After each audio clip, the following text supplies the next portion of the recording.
R. On the morning of December 7th, 1941, 28 American admirals stood in line to command the Pacific Fleet. Franklin Roosevelt passed over every single one of them. The man he chose was a 56-year-old submarine officer who had once been court-martialed for running his first ship aground. He was sitting at his breakfast table in Washington that morning, 2,000 miles from a harbor that was already burning. He did not know it yet, but in 9 days, the president would hand him the worst job in America. His name was Chester Nimitz, and this is the story of how a man with a conviction in his file was chosen to save the United States Navy from the worst military disaster in its history. The house was quiet that Sunday morning.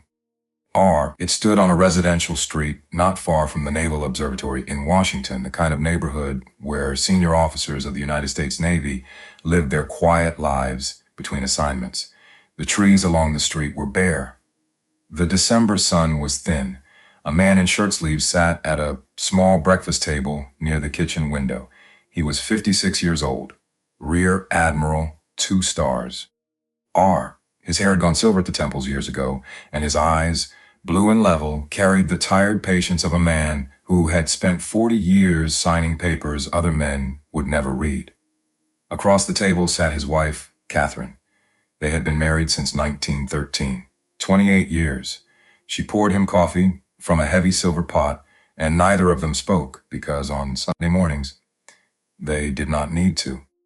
The radio was on in the next room, playing quietly the way it always did. At first, the words that came through the wall did not seem to belong to any world he recognized. A voice, an announcer's voice, breaking into whatever program had been running before.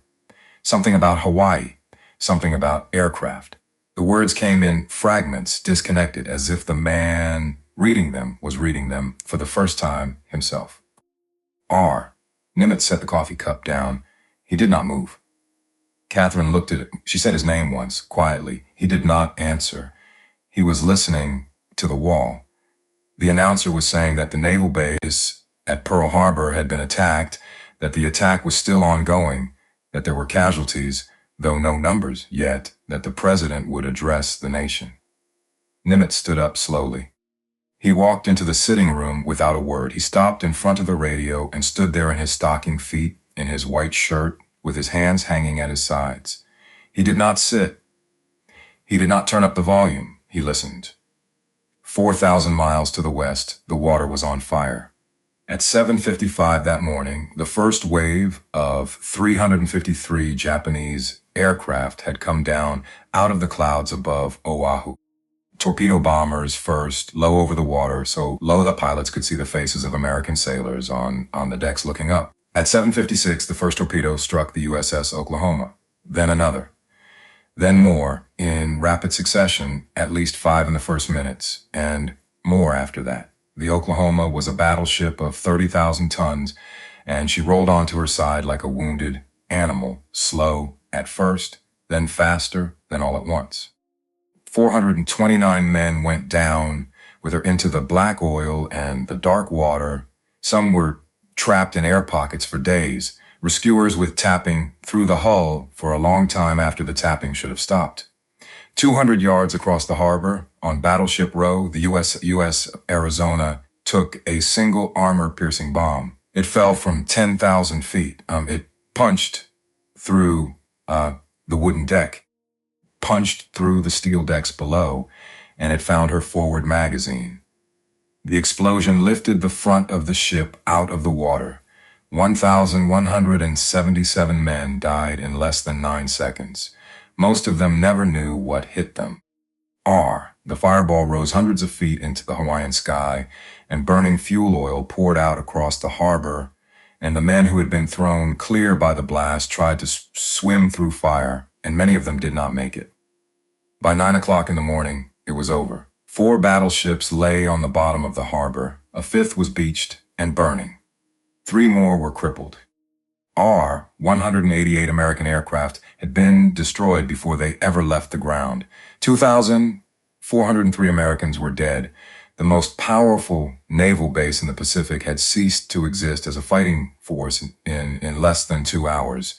The man who commanded that fleet was in his office above the harbor when the attack began. His name was Husband Edward Kimmel. He was 59 years old, a career sailor, meticulous, hands-on, a man who read every dispatch himself and slept 4 hours a night when he slept at all. His officer respected him. His officers were exhausted by him.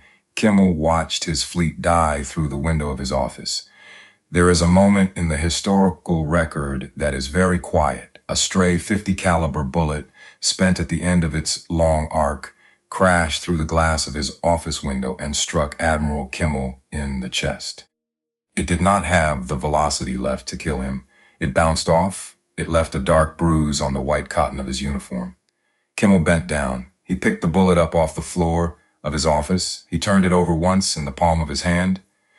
He looked at it for a long time. Then he said quietly, so quietly, that the officer standing beside him almost did not hear it, that it would have been more merciful if it had killed him. He understood even then, standing at that window, what was about to happen, not just to the fleet, to him. Here is the first thing you need to understand about Admiral Husband Kimmel. He was not a fool. He was not a coward. He was not asleep at his desk. On the morning of December 7th, he had spent the preceding weeks in a state of quiet, gnawing anxiety, trying to read tea leaves, in a stream of ambiguous cables from Washington. The cables he received warned of imminent Japanese aggression. Somewhere, against someone, Kimmel read those cables the way a man reads any warning from a great distance. He read the words the government wrote. He believed that the danger to Pearl Harbor was a danger of sabotage, local sabotage, Japanese agents in Honolulu, boats in the harbor, fires on the docks. So he clustered his aircraft in tight rows on the airfields, wingtip to wingtip, easy to guard against saboteurs, easy to destroy from the air. He kept his battleships lined up along Ford Island, moored close together like books on a shelf, easy to protect against small craft attacks in the night, easy to torpedo from a low-flying bomber at dawn.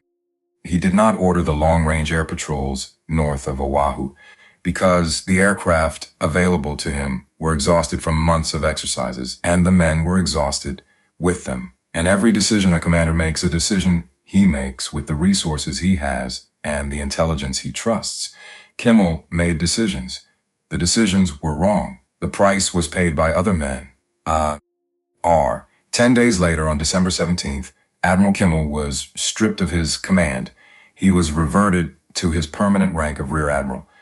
2 stars. The 4 stars he had worn at Pearl Harbor were taken away, quietly, in a ceremony no one photographed. There would be 8 investigations into what had happened at Pearl Harbor over the next 4 years, and Kimmel would spend the rest of his life trying to clear his name in every one of them. He would not succeed. Washington did not want nuance. Washington needed a name to hang on the disaster, and Kimmel's name fit, but Washington had a more urgent problem than blame. Japan was advancing across the Pacific like a tide. Wake Island was under siege. Guam had already fallen. The Philippines were collapsing. The British had lost 2 capital ships off Malaya.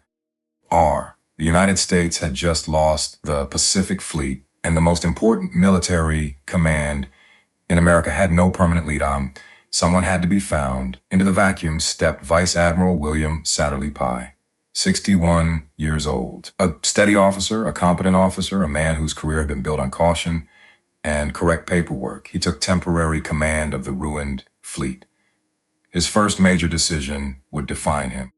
250 miles across the Pacific, on the atoll of Wake Island, a garrison of 449 United States Marines, together with a small 100 civilian construction contractors, had been holding out for 2 weeks against everything the Japanese Navy could throw at them. They had already turned back 1 invasion attempt. They had sunk 2 Japanese destroyers. They were exhausted. They were running out of ammunition. They were asking in the calm, dry cables that Marines send when they know no one is coming, when they could expect relief. A relief force had been dispatched. The carrier Saratoga was leading it. She was steaming toward Wake at flank speed, with a task force of cruisers, destroyers, and a battalion of fresh Marines aboard. Pi had the maps in front of him. He knew what a fight for Wake could cost. He knew that if the Saratoga were lost, the Pacific Fleet would have 3 carriers left instead of 4. He knew that his career and the country's remaining strength. He recalled the relief force. 200 miles from Wake Island, the Saratoga turned around.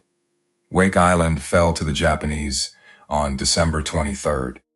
The Marines and the civilian contractors who had held it for 2 weeks were marched into captivity. Many of them would not come home. Pi would be quietly removed from consideration for permanent command of the Pacific Fleet. His decision was defensible on paper. It was defensible in the war colleges. It was defensible in the calm, dry language of naval strategy. It was not defensible to the men on Wake. The Navy would remember it for the rest of the war. And so the question hung unanswered in the corridors of the Navy Department. Who would take the ruined command? There is a story that has been told about this moment ever since. A story that has entered the folklore of the American Navy.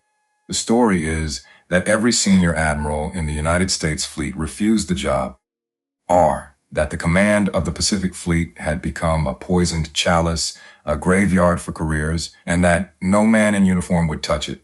The story is not quite true. No one refused, because Roosevelt did not give them the chance to refuse. There were 28 flag officers in the United States Navy, senior to the man Franklin would eventually choose 28 men with more time and grade. 28 men with more prestigious commands on their records, 28 men who, by every conventional measure of naval seniority, stood ahead in line. Roosevelt passed over every one of them, and here is what almost no one at the time understood. He did not pass them over because they were incompetent. He did not pass them over because they had refused. He passed them over because every single one of them had a fingerprint on the disaster. This admiral had signed off on the pre-war deployment of the fleet to Pearl Harbor. That admiral had served as Kimmel's deputy in the weeks before the attack. Another had, years earlier, recommended the policy of concentrating the battle fleet in Hawaii as a deterrent to Japan.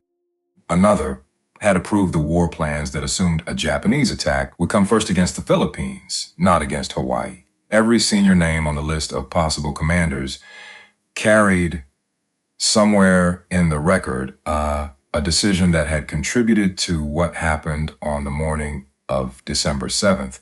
Roosevelt did not want a commander who would have to defend himself. He wanted a commander whose hands were clean. He wanted a man without fingerprints. The name that kept surfacing in the quiet meetings of that December was not a name most Americans knew. Chester William Nimitz, 56 years old. Rear Admiral, 2 stars. He ran the Bureau of Navigation, which, despite its name, was not a department of navigation. It was the personnel office of the entire United States Navy. Nimitz decided where officers were stationed. He approved promotions. He moved names around a board day after day in a quiet building in Washington, while other men commanded ships at sea. He was not a surface warfare hero. He had never commanded a carrier task force. He had never led a battle squadron in combat. He had never even served afloat in a senior fleet command in wartime. He was a submarine officer, a diesel engineer. A Texan from a small town in the hill country called Fredericksburg, 400 miles from the nearest ocean, where his grandfather, a former German sea captain named Charles Henry Nimitz, had built a hotel shaped like the prow of a ship because he missed the sea he would never see again. By almost every conventional measure of the United States Navy in 1941, Chester Nimitz was the wrong man for the job. But there was something Roosevelt saw in him that the rest of the Navy did not. Here is a fact that almost no one knew. In January of 1941, 11 months before the attack on Pearl Harbor, Franklin Roosevelt had quietly offered Chester Nimitz the command of the Pacific Fleet. Nimitz turned it down. He told the president that he was too junior, that the men senior to him would resent the leapfrog promotion. that a decision like that would damage morale in the officer corps for years to come. He thanked the president for the confidence. He asked to be considered some other time for some other command. He went back to his desk in the Bureau of Navigation. He kept signing personnel papers. It was a decision that 11 months later looked less like humility and more like something else entirely. Because if Nimitz had said yes in January of 1941, then on the morning of December 7th, it would have been his fleet sitting at Pearl Harbor, his battleships on the bottom of the harbor, his name on the cables now flooding into Washington, his career, like Kimmel's, finished before it had truly begun. Instead, on the morning of December 7th, Chester Nimitz was at home with his wife in Washington, 2,000 miles from the disaster, by chance, by humility, by some quiet refusal 11 months earlier that had, without his knowing it at the time, protected him from the wreckage he was now going to be asked to command. There is one more thing about Chester Nimitz that must be told before the story goes forward. One detail in his record that, had it become known in the newspapers of December 1941, would have ended any chance he had of leading the United States Navy through the most dangerous war in its history. The date was the 7th of July, 1908. A young ensign, 23 years old, 3 years out of the Naval Academy, was given command of his first vessel. She was the USS Decatur, a small destroyer of the Asiatic Fleet, stationed in the Philippines.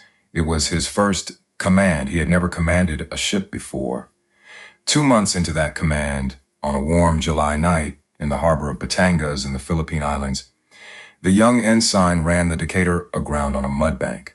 He was court-martialed. He was found guilty of neglect of duty. He received a letter of reprimand. The lightest possible punishment for a court-martial conviction. He was allowed to remain in the Navy, but the conviction never came off his record.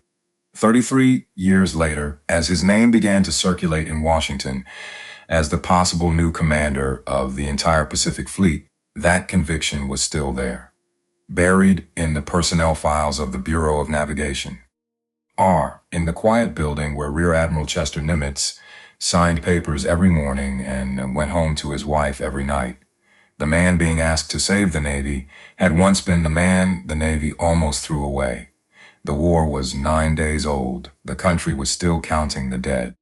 And in a quiet office in the Navy Department, on the morning of December 17th, 1941, the Secretary of the Navy sat down at his desk and asked for Rear Admiral Chester W. Nimitz to be sent for. The corridor was full of men moving fast. They wore blue uniforms, and their shoes struck the polished floor of the Navy Department in a rhythm that had not existed 9 days earlier. They carried folders under their arms. They spoke to each other in short sentences. Some of them had not slept in 2 days. Through the middle of that corridor, one man walked slowly. He was 56 years old. He wore the plain blue service uniform of a Rear Admiral, 2 stars on each shoulder. His hair was silver at the temples. His shoes made almost no sound on the floor. He was Chester William Nimitz, and he had just been summoned to the office of the Secretary of the Navy. He did not know yet what the summons was for. He suspected. The door to the Secretary's office stood open at the end of the corridor. Nimitz reached it. He paused for one breath in the doorway. He removed his cap. He stepped inside. Frank Knox was standing behind his desk. Knox was 67 years old, a large man with a square face and a heavy jaw. Once long ago, he had ridden with Theodore Roosevelt up San Juan Hill in Cuba, a rough rider with a cavalry saber and a horse and a young man's certainty about war. He had spent the years since becoming a newspaper publisher in Chicago. He was a Republican. Franklin Roosevelt had put him in the cabinet to give the administration bipartisan cover for the war everyone had known was coming. 10 days earlier, Knox had flown to Hawaii and walked through the wreckage of Pearl Harbor himself. He had seen bodies still being pulled from the oil. He had stood in the burned hangars at Hickam Field until his shoes turned black with soot. He had come home a different man. Knox looked up from his desk as Nimitz entered. He did not smile. Frank Knox was not, on that morning, a man who smiled. He did not ease into it. "The Pacific Fleet needs a new commander," he said. "The president has chosen you. The appointment is effective immediately." Nimitz stood very still. He was 56 years old. He had spent his entire career being passed over for the dramatic commands, the celebrated billets, the appointments everyone in the Navy knew about. He had built submarines. He had trained engineers. He had signed personnel papers in a quiet building.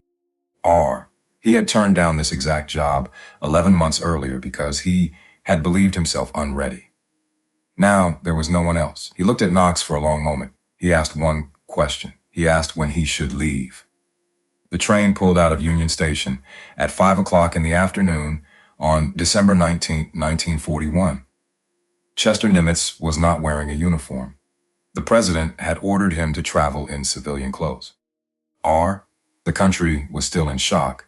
The newspapers were hunting for someone to write about, someone to celebrate, someone to give the American public a face to hang their hope on. Roosevelt did not want that face announced from a railway platform in Washington to a crowd of reporters and photographers. He wanted Nimitz to arrive at Pearl Harbor the way a doctor arrives at a bedside, quietly, without warning, before anyone had time to argue. So Nimitz boarded the train in a gray suit and a dark hat. He carried a small leather suitcase in his right hand. Catherine had packed it for him the night before. She had folded his shirts the way she had folded them for 30 years. She had put his shaving kit in the same corner she always put it. Neither of them had spoken very much while she packed. She saw him off at the station. She did not cry.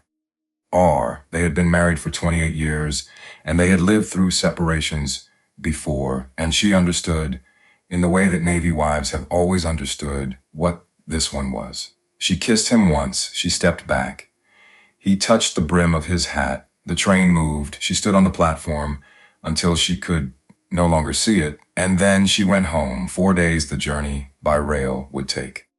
4 days across a country that had just learned what war meant. 4 days of watching town. Small towns with flags on their post offices, larger towns with recruiting posters already going up in the windows of drugstores. 4 days of eating meals in the dining car with strangers who did not know who he was. He read dispatches at every stop. The news got worse with every mile. Back in Washington, behind him, the men who did not believe in him were already at work. There was one man in particular. Admiral Ernest Joseph King was 62 years old. Within days, Roosevelt would appoint him Commander-in-Chief of the United States Fleet, the senior operational post in the American Navy. King was tall. He was severe. He was famously without humor. He drank. He did not forgive. The men who served under him used to say that he shaved it with a blowtorch, and it was a joke, but only in the sense that the men who told it were not smiling. King had spent the previous week making a quiet study of Chester Nimitz. He had read Nimitz's record. He had reached a quiet verdict. A desk admiral, a bureaucrat, a man who had spent 2 years pushing paper in a personnel office, a man who had never commanded a fleet in combat. The man Roosevelt had chosen to lead the United States Navy against the most aggressive military power in Asia was, in Ernest King's private estimation, a clerk. He did not say this to his own staff and to the admirals who passed through his office in the quiet way senior officers say things. It would take more than a year for King to change his mind. Some historians believe he never fully did. This is what Chester Nimitz was traveling toward on that train, not just a ruined fleet, not just a burning harbor. He was traveling toward a chain of command in which his own commander-in-chief believed him to be a mistake. He did not know that yet. He was a personnel officer. He had spent 2 years studying every senior officer in the United States Navy. He knew Ernest King. He had signed the papers on King's own career. He knew exactly what King thought of him. He kept reading the dispatches. The news that reached him at every stop was the news of a world coming apart. Wake Island had fallen. Manila was being bombed, and off the coast of Malaya and open ocean in a single afternoon, Japanese aircraft had done something the world had never seen before. The battleship HMS Prince of Wales was one of the newest capital ships in the Royal Navy. She was 35,000 tons. She had been completed in 1941. She carried 10 14-inch guns and enough anti-aircraft armament on paper to hold off any air attack. Beside her steamed the battle cruiser HMS Repulse, older but still one of the proudest ships in the British fleet. On the 10th of December in the South China Sea, without air cover of their own, they were attacked by land-based Japanese torpedo bombers and dive bombers. In 2 hours, both ships were on the bottom. 840 men died in the water. The proudest navy in the world had just lost 2 of its capital ships to aircraft in open ocean in broad daylight. There was a lesson in it. The lesson was plain. The lesson was plain. The age of the battleship was over. And Chester Nimitz, on a train rolling west through the American continent, was on his way to take command of a fleet that did not yet know this. He reached San Diego on Christmas Eve. He did not stop. He did not rest. He walked from the rail platform to the Naval Air Station, and he boarded a PB-2Y Coronado flying boat for the final leg of the journey. The Coronado was a 4-engined seaplane, ungainly on the water, majestic in the air.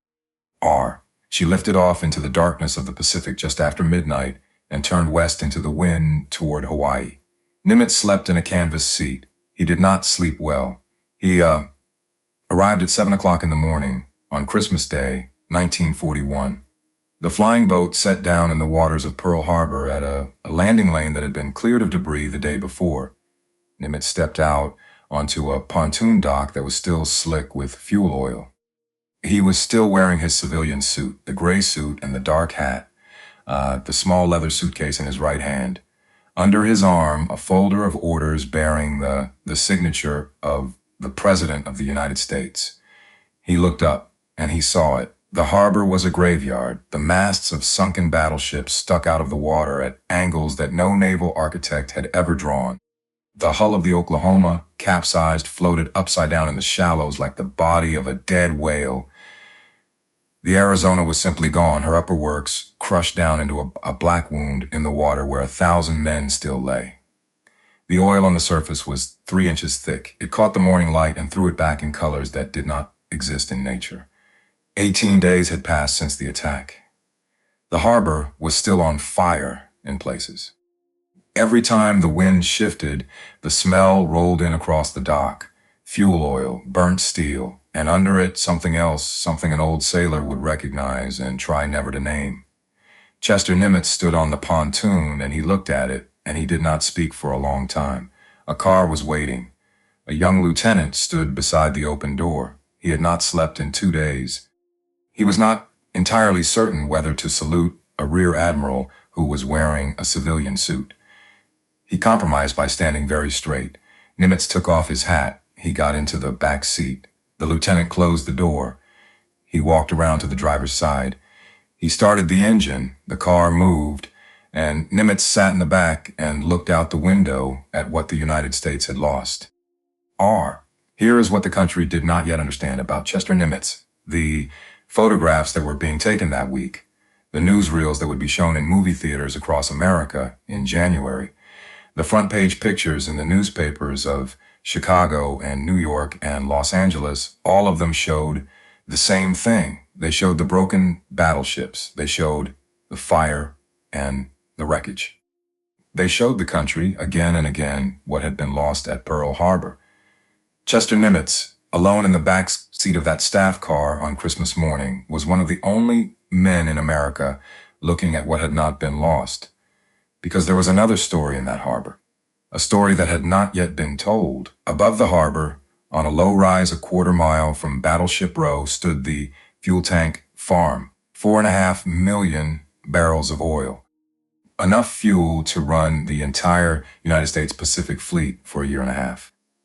The Japanese pilots had seen those tanks. They had photographs of them. They knew what they were. They had made a tactical decision in the planning of the attack not to bomb them, because their orders had been to sink the American fleet, and the fleet was in the water below. The tanks stood untouched in the morning sun. Along the southeast lock of the harbor stood the submarine base. Piers, workshops, torpedo storage buildings, the wooden barracks where crews slept between patrols. 22 American submarines were based there. Not a single one had been hit. Within months, those 22 submarines would begin a campaign of commerce warfare against Japanese merchant shipping that would eventually, by the summer of 1945, strangle the Japanese home islands to the point of famine. The Japanese pilots had not touched them. The dry docks stood intact. The machine shops stood intact. The cranes stood intact. The repair yards, the ammunition depots, the electrical stations, the water plants, the barracks, the fuel piers, all of them stood intact because the Japanese planners had allocated their bombs to the ships, and the ships were on the bottom, and the yards that would raise them and rebuild them and put them back to sea were untouched. And there was one more thing. Every aircraft carrier in the Pacific Fleet, every single one, had been at sea on the morning of December 7th. The Enterprise had been returning from a mission delivering aircraft to Wake Island. The Lexington had been steaming toward Midway. The Saratoga had been on the west coast, taking on a new air group before returning to Hawaii. None of them had been in the harbor when the bombs fell. Not one. The Japanese had sunk an old Navy. They had not touched the new one. This is what Chester Nimitz saw from the backseat of that car on Christmas morning, 1941, while the rest of the country was still counting the dead. 6 days later, on the last day of the year, on December 31st, 1941, they held the change of command ceremony. In any normal time, in any ordinary war, that ceremony would have taken place on the deck of a battleship. The flagship of the Pacific Fleet, the largest, proudest ship in the harbor, with a Marine Honor Guard and a band playing, and the crew in their whites lining the rails. There were no battleships available, not one. Every capital ship in the harbor was either on the bottom, on her side, or in dry dock leaking oil, so they held the ceremony on the deck of a submarine. Her name was the USS Grayling. Hull number SS U-209, 1,400 tons. She was small, low, narrow in the water, painted the dull black of the submarine service. A cold December rain was blowing across her hull as the crew came to attention on the wet steel of the forward deck. The new commander climbed the ladder onto the conning tower. He turned to face them. He was now Admiral Chester W. Nimitz, 4 stars effective immediately by order of the President. Commander-in-Chief, Pacific Fleet.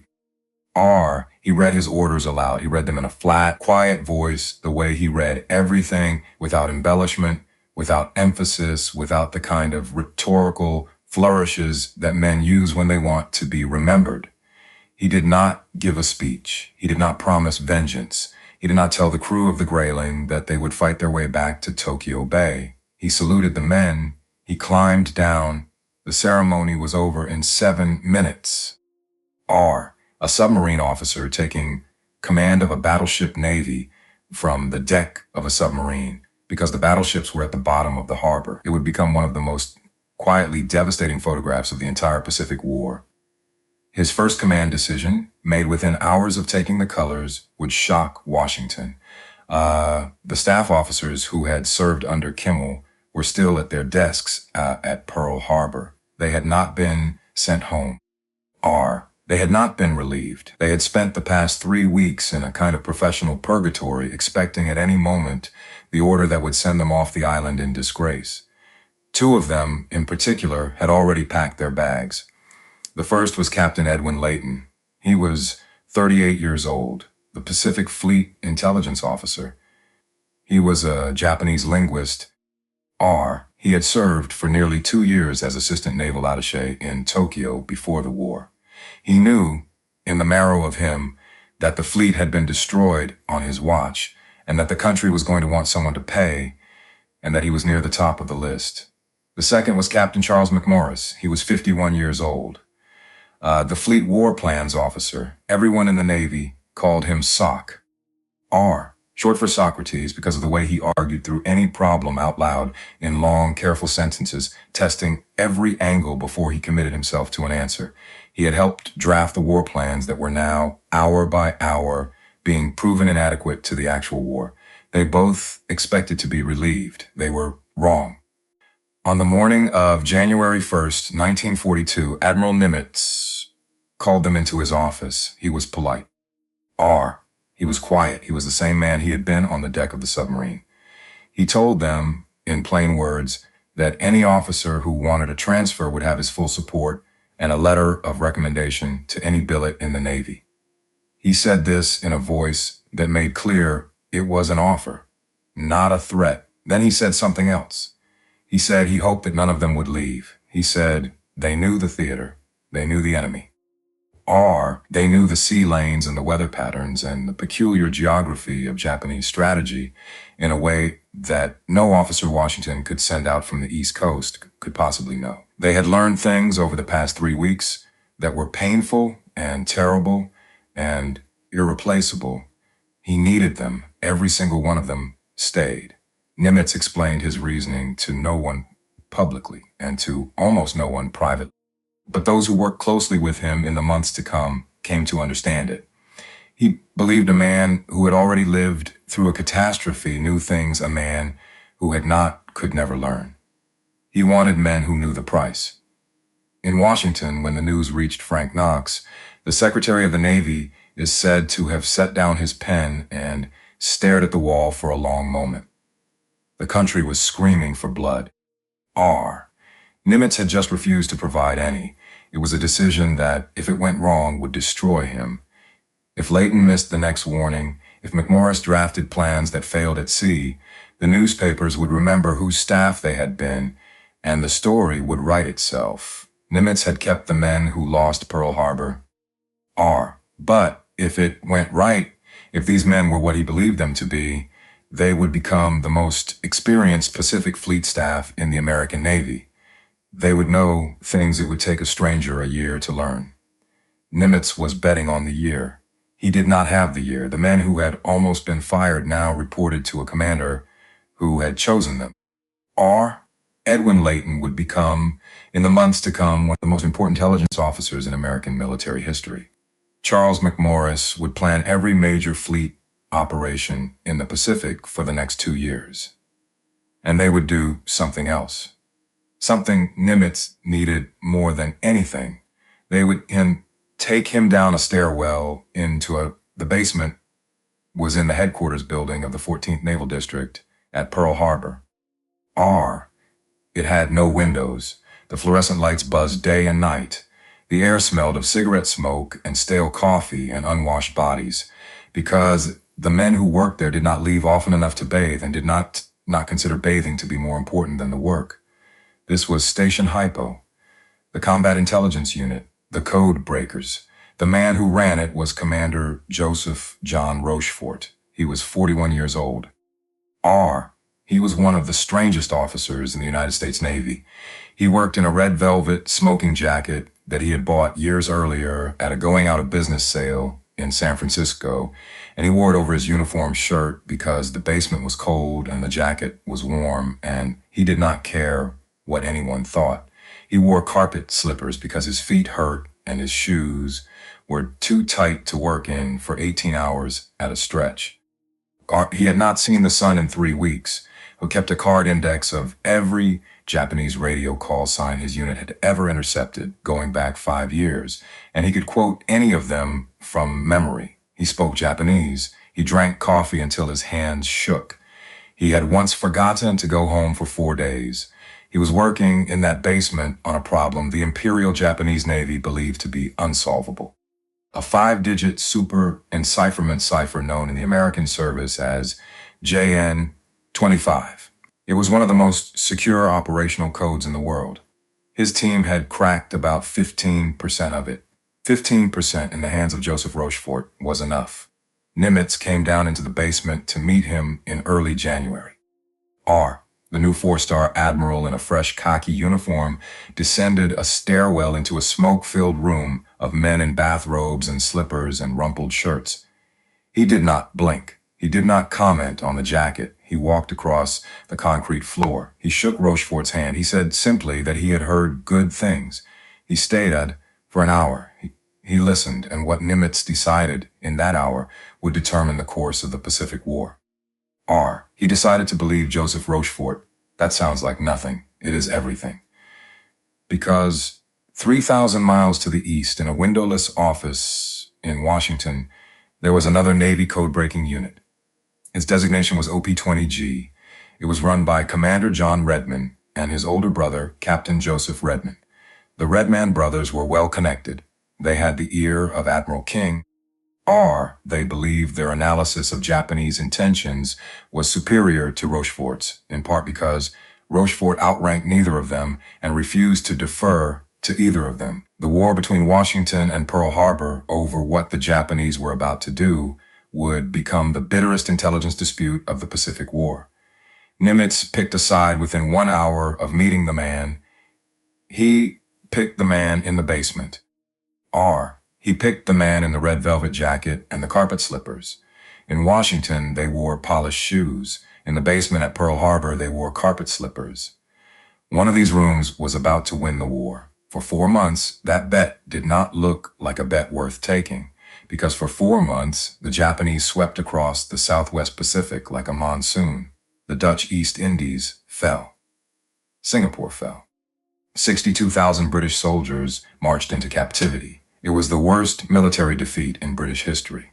Burma collapsed. In the Philippines, General Douglas MacArthur was ordered by the president to abandon his men on Corregidor and flee to Australia. He obeyed. The Allied garrison at Bataan, 76,000 men, most of them Filipino, was surrendered to the Japanese in April.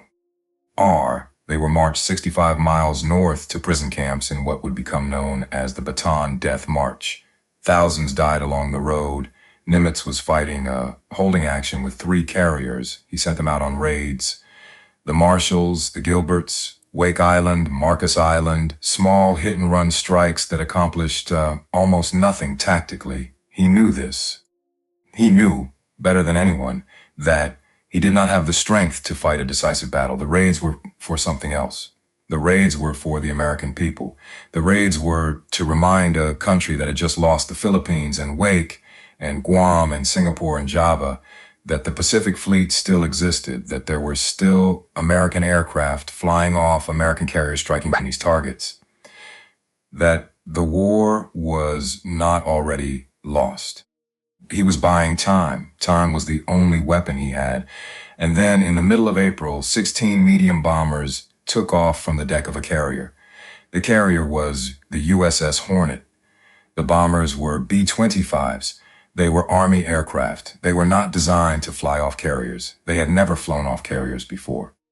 Their commander was a small, quiet Army lieutenant colonel named James Doolittle, who had been a stunt pilot in the 1920s and now, at 45 years old, was leading the first American attack on the Japanese home islands. The material damage was minimal.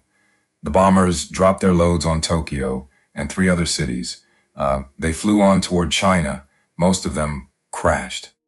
Most of their crews survived and were smuggled out by Chinese peasants at enormous cost. The psychological damage to the Japanese high command was enormous. For the first time in Japanese history, an enemy had struck the home islands.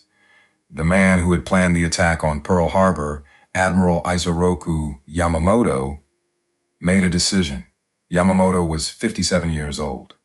He was a graduate of Harvard. He had spent 2 years as a naval attaché in Washington in the 1920s, and he understood the industrial capacity of the United States better than any other officer in the Japanese Navy. He had told the Japanese cabinet before the war that he could give them 6 months of victory. After that, he had said he could promise nothing. The Doolittle raid told him his 6 months were up. He decided that the American carriers had to be destroyed before they could strike Tokyo a second time. And he decided he could draw them out into a decisive battle by threatening a target he knew they could not afford to lose. That target was Midway. Before Yamamoto could set his ambush, the 2 navies collided in an accident. In early May, in the Coral Sea south of New Guinea, 2 of Nimitz's carriers, the Yorktown and the Lexington, ran into a Japanese task force covering an invasion of Port Moresby. The 2 fleets never saw each other. It was the first naval battle in the history of the world fought entirely by aircraft. The pilots flew off. They found the enemy. They attacked. They flew home. The sailors on the decks never laid eyes on the ships they were fighting. The Lexington was hit by 2 torpedoes and 3 bombs. Her aviation fuel lines ruptured. Vapor filled her compartments. Hours after the attack, when her crew believed the danger had passed, a spark from a running generator ignited the vapor. She exploded from the inside. She was scuttled that evening. 216 of her crew died. The Yorktown was hit by a single Japanese 250-kilogram bomb. It penetrated her flight deck and exploded deep in her hull. Fires broke out below decks. 66 of her men were killed. She limped back to Pearl Harbor on the 27th of May, trailing a stripe of oil across 1,000 miles of Pacific. The shipyard inspectors came aboard her in dry dock. They walked her decks. They climbed down into her broken interior. They looked at the buckled bulkheads and the fire-scared compartments and the twisted steel where the bomb had exploded. They came back to Nimitz's office with a report. 3 months, they said. 90 days at full effort. The Yorktown could not be made battle-ready in less than that. Nimitz read the report. He did not argue. He put on his khaki uniform. He walked down to the dry dock himself. He walked the same decks the inspectors had walked. He stood in the burned interior. He looked at the same buckled steel. He turned to the chief of the shipyard. He said, "We need her in 3 days." 72 hours. While the shipyard went to work, welders were pulled off every other job in the yard. Floodlights were rigged over the dry dock. 1,400 men worked around the clock. They ate sandwiches at their stations. They slept on the deck plates when they slept at all, and mostly they did not sleep. They patched the holes, they reinforced the bulkheads, they restored the boilers. They did in 3 days what the inspector had said could not be done in 90. On the morning of May 30th, the USS Yorktown sailed out of Pearl Harbor under her own power, trailing a stripe of welders' sparks down her flank, on her way to a battle that Washington still did not believe was going to happen, because Washington still did not believe Joseph Rochefort. The Redmond brothers in Washington had made their formal report to Admiral King. Their analysis of the intercepts, they said, indicated that the next Japanese offensive would be against the American West Coast, or possibly the Aleutian Islands off Alaska, or possibly they conceded Hawaii itself for a second time. They were quite certain, however, that it would not be Midway. Rochefort and his team in the basement at Pearl Harbor had intercepted dozens of references in decoded fragments of Japanese naval traffic to a target the Japanese called by the 2-letter designator AF. Rochefort believed AF was Midway. Washington said it was not, so Rochefort set a trap. He sent secure instructions to the American garrison at Midway by undersea cable, which the Japanese could not intercept. He told the garrison to transmit in plain, uncoded language on an open radio frequency that the freshwater distillation plant on the island had broken down. The message went out. He waited. 48 hours later, a Japanese naval intercept station in the Marshall Islands transmitted a coded message back to Tokyo. Station Hypo intercepted it. Rochefort's team decrypted the portion they could read. The message reported that AF was short of fresh water. F was Midway. Rochefort took the decoded intercept to Nimitz. Nimitz read it in silence. He looked up. He asked Rochefort how confident he was. Rochefort told him that he would stake his career on it. Nimitz told him quietly that they were both already staking their careers on it. And then he gave the order: every available carrier, every escort, every aircraft, every submarine, every ship that could steam, all of it would position itself northeast of Midway in ambush and wait for the Japanese fleet to come to them.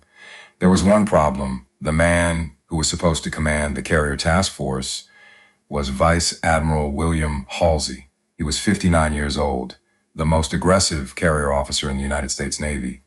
His task force had been raiding across the Pacific for months. He was Nimitz's chosen commander for the decisive battle. Halsey returned to Pearl Harbor on the 26th of May, the day before the Yorktown limped in. He did not go to his headquarters. He went straight to the Naval Hospital. R. He had developed a severe general dermatitis, a skin condition brought on by months of unbroken combat command, weeks at sea, poor sleep, and the accumulated stress of running a fleet against an enemy that never rested.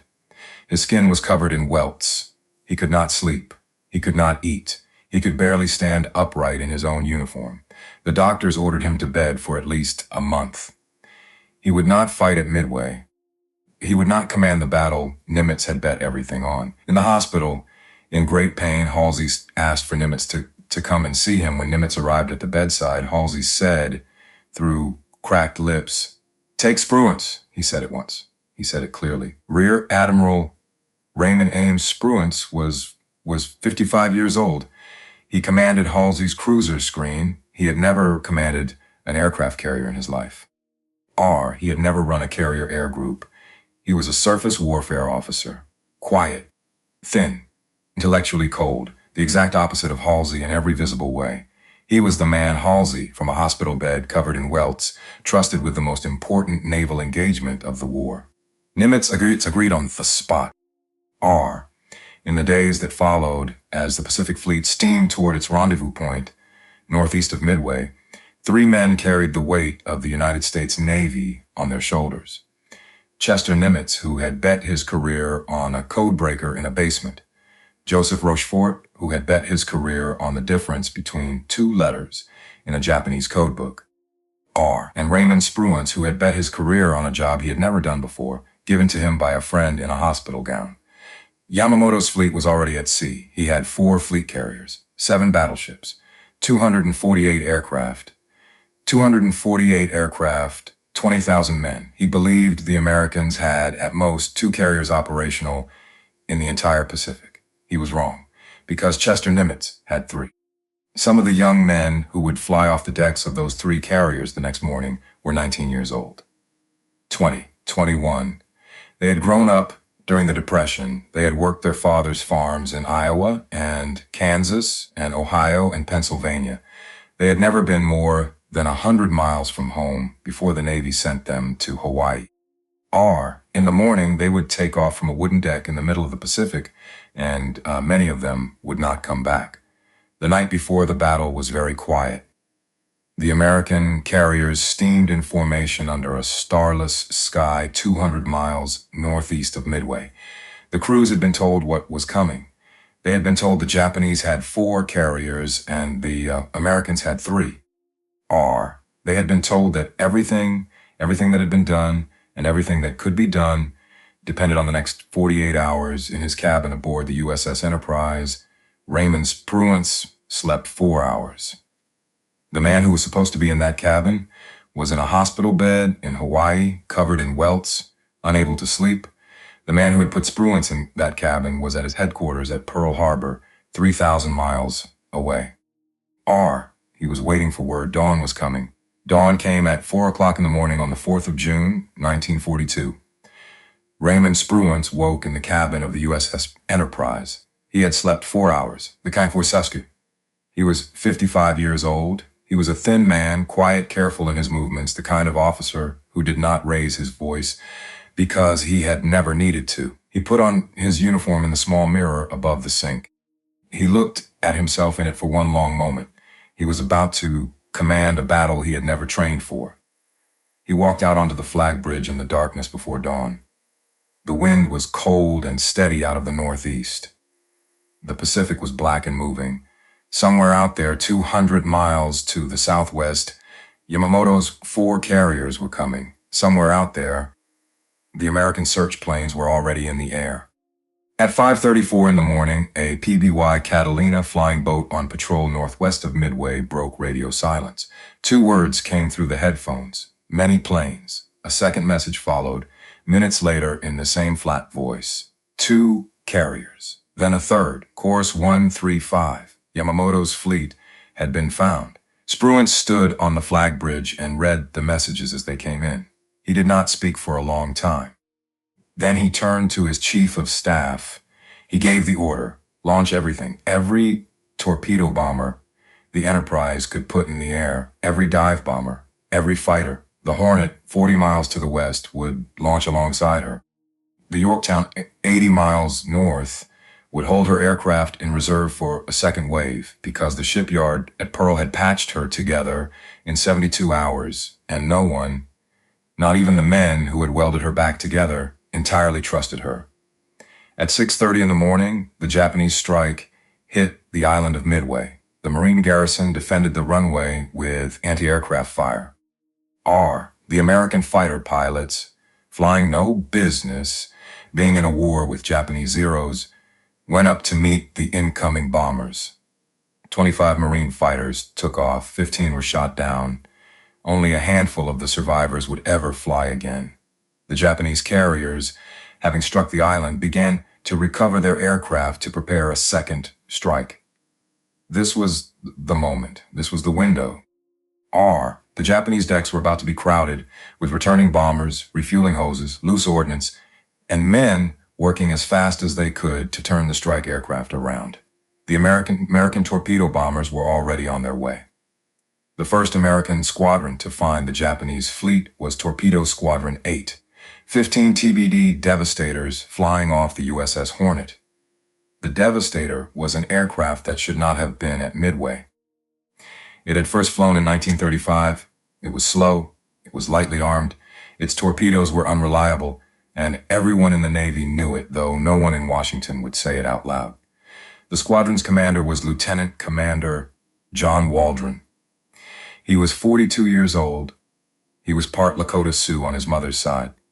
He was a fierce, plain-spoken man from South Dakota who did not use 10 words when 3 would do.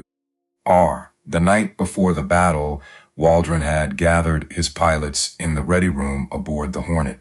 He had told them the truth. He had told them that some of them were not coming back. He had told them to do their best anyway. He had written a letter to his wife that same night, and he had left it on his bunk in an envelope for the ship's chaplain in case the letter was needed. At dawn, when Torpedo 8 launched from the deck of the Hornet, Waldron flew his squadron toward the enemy on dead reckoning. The Hornet's navigation officer had given him one course. Waldron had believed the course was wrong. He had turned his squadron on a different heading, one he had worked out in his own head, and he had led them there. He was right about the course. He was also right about what would happen when they got there. The Japanese Combat Air Patrol saw them coming from a long way off. Zeros dove down out of the sun and tore Torpedo Squadron 8 apart in less than 15 minutes. The Devastators had no fighter escort. They had no altitude. They had no speed. They flew straight and level at 100 feet above the water, trying to line up torpedo runs on a moving fleet, and the Japanese fighters shot them down one after another. All 15 aircraft were destroyed. Of the 30 men in those planes, 29 died in the water. Somewhere in America that summer, a Western Union boy would ride a bicycle up a dirt road in South Dakota, and Waldron's wife would open the door of the farmhouse, and she would see the boy standing on the porch with the envelope in his hand, and she would know. The one man who survived was Ensign George Gay. He was 25 years old. His torpedo bomber was shot down in the last moments of the attack. He crashed into the sea a few hundred yards from a Japanese aircraft carrier. He climbed out of the wreckage. He hid under a seat cushion that had floated free of the plane, and he watched from the water the rest of the battle unfold above him. He was the only man in Torpedo Squadron 8 who saw what happened next. Torpedo Squadron 6 came in behind them. 14 aircraft off the Enterprise. 10 were shot down. Torpedo Squadron 3 followed. 12 aircraft off the Yorktown, 10 were shot down. In less than an hour, the American torpedo bomber force at Midway had been almost completely annihilated. 41 aircraft launched, 34 destroyed. Not a single American torpedo had found its target. Not one. The Japanese Zero fighters were at sea level chasing the last of the wave-skimming Devastators across the water, firing their machine guns into the tail sections of American aircraft, too slow to escape and too brave to turn away. Every Japanese fighter in the Combat Air Patrol was at sea level. The sky above the fleet was empty. That was when the dive bombers arrived. Lieutenant Commander Wade McCluskey was leading the SBD dauntless squadrons of the Enterprise. He was 39 years old. He had been in the air for more than 3 hours. He was almost at the edge of his fuel range. He had not found the Japanese fleet. He was, in fact, about to give the order to turn for home. His pilots were watching their fuel gauges. Some of them were going to have to ditch in the Pacific either way. McCluskey knew it. He was calculating, in the last minutes he had, how many of his men he could still get back to the carrier if he turned now. Then, 20,000 feet below him, he saw something. A single Japanese destroyer. She was running northeast at flank speed, alone, kicking up a long white wake in the blue Pacific. A destroyer alone at flank speed did not make sense. A destroyer alone at flank speed was going somewhere. McCluskey guessed she was racing to rejoin the main fleet. He turned his squadron onto her heading. He followed the wake, and it led him, in the last minutes of his fuel, straight to Yamamoto's carriers. At almost the exact same moment, by something that men who lived through that day would later call providence, and men who studied it afterward would call coincidence. The dive bombers of Lieutenant Commander Maxwell Leslie were arriving from the opposite direction. Leslie was 39 years old. Yorktown Air Group. He had come in from the north. McCluskey was coming in from the southwest. Two American squadrons of dauntless dive bombers converging on the Japanese fleet from two different directions at exactly the moment when the entire Japanese combat air patrol was at sea level chasing torpedo bombers, and the carrier decks below were crowded with fueled aircraft, loose bombs, and open fuel lines. Between 10:22 and 10:31 in the morning, Pacific wartime, the war in the Pacific changed forever. McCluskey pushed over first. He came down out of the sun at 12,000 feet in a 70-degree dive. The wind screamed past the canopy. The airframe of the Dauntless shook. He held the plane steady. He picked his target. He released his bomb at 1,500 feet. The bomb fell for 4 seconds. It struck the flight deck of the Japanese carrier Kaga. Behind him, the rest of his squadron came down in sequence. Bomb after bomb. Direct hit after direct hit. The Kaga's flight deck erupted. Her hangar deck, filled with fueled and armed aircraft waiting to take off, ignited from the inside. Within minutes, she was a torch 1,000 feet long. Hundreds of her crew were killed in the first explosions. Hundreds more were trapped below decks as the fires spread. She would burn for hours before she sank. To the north, at almost the same instant, Maxwell Leslie's Yorktown squadron pulverized the carrier Soryu. 3 direct hits. She burned from stem to stern, and a young lieutenant named Richard Best, 32 years old, flying with McCluskey's squadron, made a decision that changed the shape of the battle. Best saw that most of the Enterprise dive bombers had already committed to attacking the Kaga. He also saw a second Japanese carrier, less than a mile away, still untouched. Her name was the Akagi. She was Yamamoto's own flagship, the pride of the Japanese fleet. She had led the attack on Pearl Harbor. Best broke off from the main attack. He climbed. He put himself directly over the Akagi. He came down alone in a vertical dive, followed by 2 wingmen. He released his 1,000-pound bomb at 1,500 feet. The bomb went through the wooden planking of the Akagi's flight deck. It went through the hangar deck below. It found the fueled and armed aircraft on the hangar floor. The Akagi exploded from the inside. 3 Japanese fleet carriers. 3 of the 6 ships that had struck Pearl Harbor 6 months earlier, all of them on fire, all of them dying, in less time than it takes to read this sentence. But there was a 4th Japanese carrier. Her name was Hiryu. She was 20 miles to the north. She was untouched. Her captain saw the smoke rising from the 3 burning carriers. He knew what had happened. He knew what he had to do. He launched everything he had. At noon, Japanese dive bombers found the Yorktown, the same ship that the shipyard at Pearl had patched together in 72 hours. The same ship that should not have been at Midway at all. 3 Japanese bombs struck her flight deck. Fires broke out on multiple decks. Her engines went cold. She stopped dead in the water. Damage control parties saved her. For a while, 2 hours later, a second Japanese strike came in low. Torpedo bombers this time. 2 torpedoes struck her port side. She listed to 26 degrees E. The order was given to abandon ship. The Yorktown was dying for the second time in a month. In the late afternoon, the surviving American dive bombers found the Hiryu. They put 4 bombs into her flight deck. She burned through the night.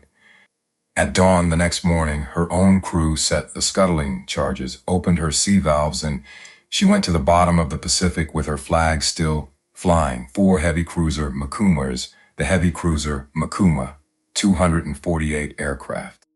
More than 3,000 Japanese sailors and airmen. Japan would never recover the carriers. But more than that, Japan would never recover the pilots. The men who died at Midway were the most experienced naval aviators in the Japanese Navy. Veterans of China, veterans of Pearl Harbor, men who had been flying combat missions off carriers for 5 years. The Japanese pilot training pipeline was too slow, too rigid, too demanding to replace them in the time the war would give it. From the morning of June 4, 1942, forward, the strategic initiative in the Pacific belonged permanently to the United States. 3,000 miles to the east, in his headquarters at Pearl Harbor, Chester Nimitz read the dispatches as they came in. He did not celebrate, he read them at his desk. He held the paper in his hand. He read the names of the ships that had been sunk. He read the numbers of the aircraft lost. He read, later that day, the first casualty figures. The Yorktown was still afloat on June 6th. She was drifting, salvageable. A skeleton crew had reboarded her, trying to save her, trying to bring her home. On the afternoon of June 6th, a Japanese submarine, the I-168, got through her destroyer screen. She put 2 torpedoes into the Yorktown's side. A third torpedo passed under the Yorktown and struck the destroyer Hammond, which had lashed itself alongside the carrier to provide electrical power for the salvage crews. The Hammond broke in half. She sank in 3 minutes. The Yorktown herself rolled over slowly during the night. She sank at dawn on the 7th of June. The price of Midway on the American side was 1 fleet carrier, 1 destroyer, 150 aircraft, and 307 men. Nimitz wrote a personal message to the families of every officer killed under his command. He wrote some of the names by hand. The country wanted a parade. Nimitz wrote condolence letters. In Washington, the admirals who had called him a desk admiral went quiet. Admiral King sent a single telegram to Pearl Harbor. He congratulated the Pacific Fleet on a complete victory. He did not mention Joseph Rochefort by name. He did not mention the basement. He did not mention the man in the red velvet jacket and the carpet slippers who had spent 3 weeks reading fragments of Japanese naval traffic and had told the United States, in the of Washington's disbelief, exactly where the next battle was going to be fought. 4 months later, the men around King made their move. It was October of 1942. The war had turned. Guadalcanal was being fought. American Marines were dying on Jungle Island no one in Washington had heard of a year earlier. And in the quiet corridors of the Navy Department, the Redmond brothers, the rival cryptanalysts whose analysis had been wrong about Midway, went to Admiral King with a proposal. Naval intelligence, they said, should be centralized. It should be centralized in Washington, under their control. Joseph Rochefort, the man who had identified Midway, the man who had handed the United States the most decisive naval victory since Trafalgar, the man who had bet his career on the difference between 2 letters in a Japanese code book and been right, was quietly relieved of his command at Station Hypo. He was reassigned. He was sent to command a floating dry dock in San Francisco Bay. A floating dry dock for repairing damaged hulls. Nimitz protested in writing, twice. He was overruled both times. King, whose ear the Redmond brothers had, made the final decision. Rochefort accepted the reassignment without complaint. He commanded the dry dock for the rest of the war. He never spoke publicly about what had been done to him. He was recommended for the Distinguished Service Medal in 1942 and again in 1958, and both recommendations were quietly buried somewhere in the basement of the Navy Department. He retired in 1947. He went home to California. He lived for another 29 years. R. He died in 1976 in a small house in Torrance, California, having never received the recognition he had earned in that basement at Pearl Harbor in the first 6 months of 1942. The medal was finally given to his family 10 years after his death. It was presented to them by President Ronald Reagan in 1986. This is what the Pacific War did to some of the men who won it. The war went on for 3 more years. Nimitz commanded every major operation of it: Guadalcanal, Tarawa, Saipan, the Philippine Sea, Leyte Gulf, Iwo Jima, Okinawa. He lost more carriers: the Wasp, the Hornet, the Liscum Bay, the Princeton, the St. Lo. He sent more men to die on more islands than any American commander in history. R. By the end of 1944, his Pacific Fleet was the largest naval force ever assembled by any nation in human history. Over 5,000 ships. More than 20,000 in uniform. 2 million men and women in uniform. He never gave a speech that made the newsreels. He never posed for the cameras. In December of 1944, he was promoted to Fleet Admiral, 5 stars. R, a rank that had been held in the entire history of the United States Navy by only 4 men. He put the 5th star on his collar the same way he had put on the first one 40 years earlier. Without ceremony, without comment, without any indication that anything about the man wearing the uniform had changed, he did not raise his voice. He raised a navy. R, on the morning of the 2nd of September, 1945, a battleship lay at anchor in Tokyo Bay. Her name was the USS Missouri. The Japanese delegation came aboard in formal dress. The instruments of surrender were laid out on a small wooden table covered with green felt. General Douglas MacArthur signed first as Supreme Commander of the Allied Powers. Then it was Nimitz's turn. He stepped forward. He was 60 years old. 5 stars on his collar. He signed for the United States of America. He signed in the same flat, neat hand he had used all his life, the same hand that had signed the personnel papers in the Bureau of Navigation, the same hand that had signed the orders on the deck of the USS Grayling on the last day of 1941, the same hand that had signed the condolence letters to the families of the men who had died at Midway. R, the man who had taken command of the Pacific Fleet on the deck of a submarine, was ending the war on the deck of a battleship because there was no enemy left. In the years after the war, when journalists came to see him, they came expecting certain answers. They came expecting the story of Pearl Harbor to be told in a certain way. They came expecting outrage. R, they came expecting vengeance recollected in tranquility. They came expecting the aging admiral to speak of that Sunday morning as the worst day in the history of the American Navy. Nimitz did not give them that. He told them, in the same quiet voice he had used all his life, that it was a mercy the fleet had been in the harbor on December 7th. The journalist did not always know what to do with the sentence, he explained. R, he told them that if Admiral Kimmel had known the Japanese were coming, if the warnings had been read correctly, if the intelligence had been believed, Kimmel would have done exactly what a competent commander was supposed to do. He would have sailed out to meet them. He would have taken the battleships to sea.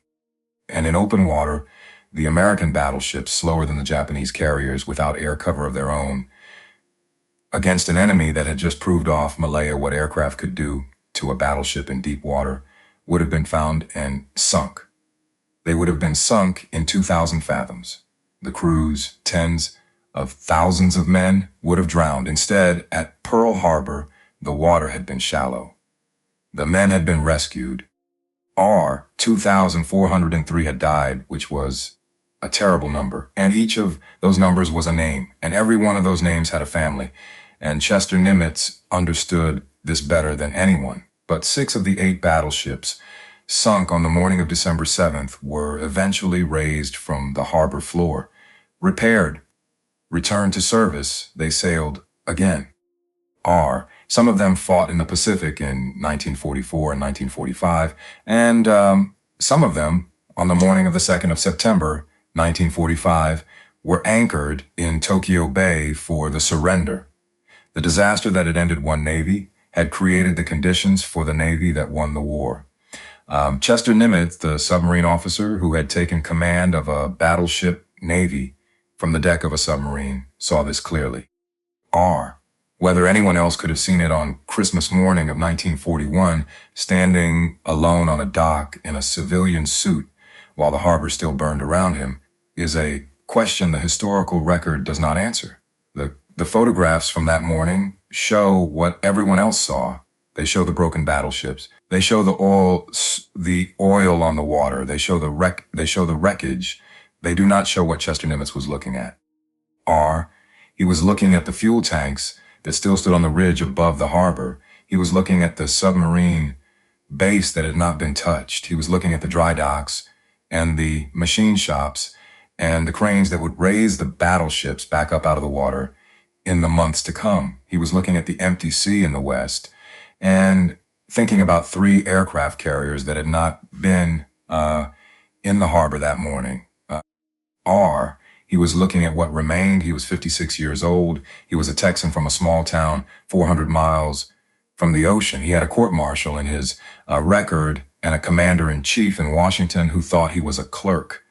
And he had just been handed the worst job in America by a president who had passed over 28 more senior men to give it to him. He did not raise his voice. He did not promise vengeance. He put on his uniform. He went to work. He wrote to his wife every week for the next 3 years and 8 months in the same quiet, careful handwriting he had used all his life, while the Pacific Fleet grew from 3 carriers to 20, and from 300 ships to more than 5,000, and from a defeated navy to the largest sea force in human history. He signed the surrender for the United States of America on the deck of a battleship in Tokyo Bay on the morning of the 2nd of September, 1945, and he went home to Catherine.